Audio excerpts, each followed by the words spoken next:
Good morning, Vicky. Are we in the circus? Good morning, Mr. Pug. Where did that saying come from? Let's get the show on the road. I'm thinking circus. The road show. The road show is a show that must go on. Remember amusement parks? Those die off when we... Remember, that was the thing. We would go to the fair. That's nothing's changed. And they would have the zipper. They would have the Gravitron, which I almost peeped on every time. They had the salt and pepper shaker.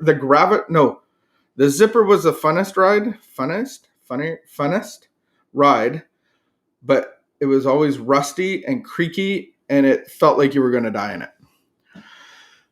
The only thing that's changed about any of that is COVID. Or we grew up. So, well, no. I see them come to the mall, and they set up. So what was your question?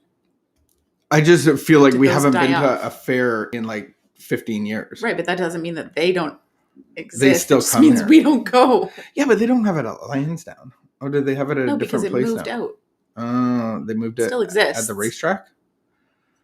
Is that what that is? The Navan Fair? No, what was it? The I'm so glad we're recording this. Oh. But it was such a big people thing. Are probably and you get all the tickets, the line of tickets, and it was... People are probably really grateful that they could listen to this too. Remember the fair. Remember the fair. The show. The show must go on. All right. Get your road show on. Get your road show on. All right. Get something on. Let's get something on. All right. This is May the 21st on a Friday. And we welcome you to our channel, to our podcast. We do a morning devotional every morning throughout the week. We stopped doing it on the weekends. It doesn't mean we don't do our own thing on the weekends, but we just want to invite you in and connect with you. And this is called like more of a contemplative meditation where we actually have an idea and then we take that throughout our day. So today's idea in contemplative meditation. Stop it. You're doing so It's called a list of blessings. All right. Thank you for joining us. Let's calm our minds. Calm your mind. Calm our mind. One exercise that I practice is to try for a full inventory of my blessings. So what are blessings? Blessings are things that we get. Things that we get to be grateful for. Okay, what did I have to be grateful for? I shut myself up and started listing the blessings for which I was in no way responsible, beginning with having been born of sound mind and body. I went through 74 years of living right up to the present moment. The list ran to 2 pages, and it took 2 hours to compile. I included health, family, money, AA, the whole gamut. Every day in my prayers, I ask God to help me remember my list and to be grateful for it throughout the day. When I remember my gratitude list, it's very hard to conclude that God is picking on me. This is a beautiful one. This is a beautiful one when you run a rehab center for 8 years. Because I'm thinking of one guy in particular. He got out of jail. And it was snowing. It was spring, but it was snowy. And it was like kind of warm. Like it was like that 0 degree snow with the snowflakes like the size of toonies flowing down on your head. And he had got out of jail that morning and he had lunch with us. And then we do the 3 o'clock walk. And so he went on the 3 o'clock walk. He came back soaked. I hadn't gone on it with the guys, but he came back soaking wet. Hair down, gel in his eyes, leather jacket ruined. And he's like, this is the best place. This is I love this place. This is I am so happy right now. And literally 3 days later, he's like, I hate this walk. This is the dumbest thing. Why would you do it? It's like -4. Like this is like slave driver. This is abusive. Like I'm in an abusive place. Like I would probably rather go back to jail. And I know that working with people in early recovery, it's so easy, so emotionally swayed. But so am I. And so I know that I can remember I need to list like the 3 things that I'm grateful for instead of the 10 that I'm not. And so I think it's an attitude. It's in my thinking. So I can actually, like this guy wrote down a 2-hour list. I think that's important I like because that. it's an attitude that I have. So it's a way of thinking that I have. And if it's always about negativity, then if that's what's coming out of our mouth, we're going to think it more and more and more and more. It's like when I say the color yellow, we all think of something yellow. So if I'm coming out with negative, complaining, poor me, all of those things, then it just becomes more and more and more. So I think there is a part I do play in really understanding that God has blessed us in our health, in our whatever it is. And so I think it's good to name that. It is good to name that. And I think I had a really poignant example the other day of gratitude. And I was in a meeting and the speaker was sharing on sex, which is Oh no, we're was an gonna enlightening topic. And he was a young guy, came into recovery. He was pretty young. He was like 27 and working through with a sponsor, doing a sex inventory, and then writing out a sex ideal. And he said he wrote out, he realized like his conduct in relationships had just been so self-centered, and he wrote out this ideal of how he wanted to live his life in relation to other people. And he said, like, I want to be a person who doesn't have to hide anything. I want to be a person who can be honest and put another person ahead of myself and blah blah blah. And at the time he was single, and he was quite detailed in this talk. It was actually quite probably surprising for some people to hear that level of vulnerability and specific.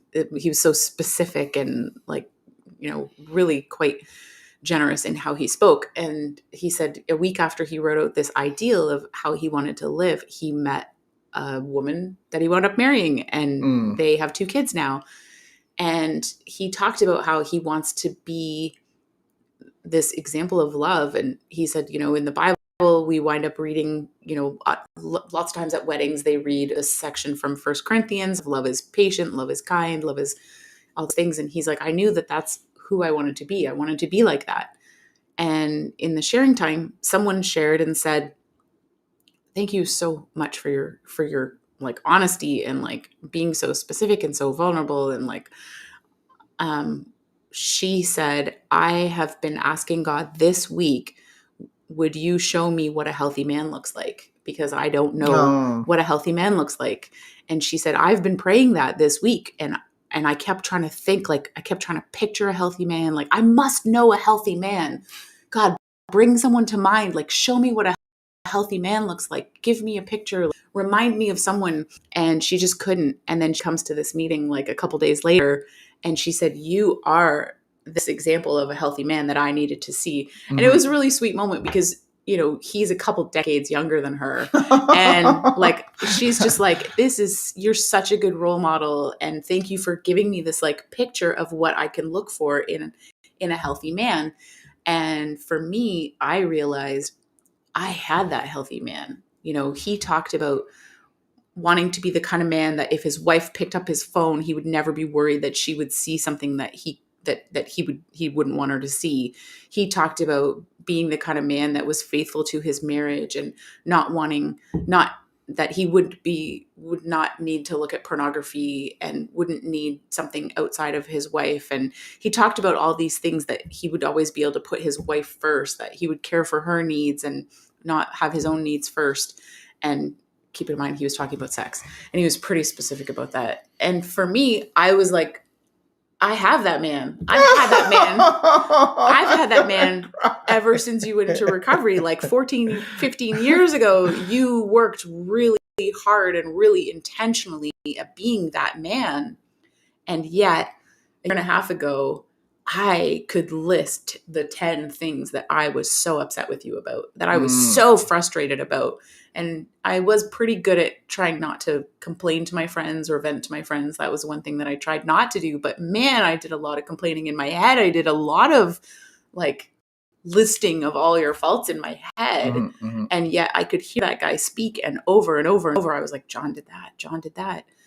I'm so grateful that you worked really hard to get me to forgive you, to get me to trust you. Like, you knew for me to trust you again that it was going to take some work, and you put in that work. And so I just saw like how quickly I can become dissatisfied with the world around me. It happens like that. If I'm not being intentional about being grateful and thinking about what I'm grateful for and thanking God for what I'm grateful for and actually looking for what to be grateful for, like you said, the 3 things, the 10 things come so easily to me. The things to complain about come so easily, and that's what will consume my time. So you're saying that I can be healthy, but I don't have to be perfect. 100%. 100%. Oh, a lot of us, thank you so much, Vicky. We can be healthy. Aunt Tammy's Doesn't mean that our we're line. perfect. Hi, Aunt Tammy. How you doing? No, that's a beautiful thing. I think the highest form of teaching people how to pray is we go in a circle and we say, what are we grateful for? And we can do it with little kids because they can always find something that they're grateful for, usually. But that's the highest form of prayer, I believe, is what am I grateful for today? And so as we go through this day, let's not look at what's perfect, but let's look at what blessings are. And so blessings don't have to be perfect, just like me. But today I am grateful for my wife. I'm grateful for our marriage. I'm grateful for the healing power of God. Is that like somewhat of a public amends? That I felt like there's some. Yeah. Okay. Well, I'm really sorry that I made your life so hard the last several years. We should kiss on camera. I really did. I felt the clinking of the glasses. I really did. I was difficult to live with, and I made your life extra hard, and it didn't need to be. And I'm sorry. You still do. I still do. But we can be grateful for each other, and we can be grateful for lots of things. So let's transition our attitude from negativity to positivity and look at the blessings that we do have, and let's become grateful for them throughout this day. So write in the comments, what are you grateful for today? And we'll read them out. Loving. Thanks, man. All right. So thank you for joining us. Have a great weekend. Do something fun today and have an attitude of gratitude all day long. And we'll see you sometime this weekend. All right. Take care. Wash your hands. Keep the peace and be a good behavior. And we'll catch up with you.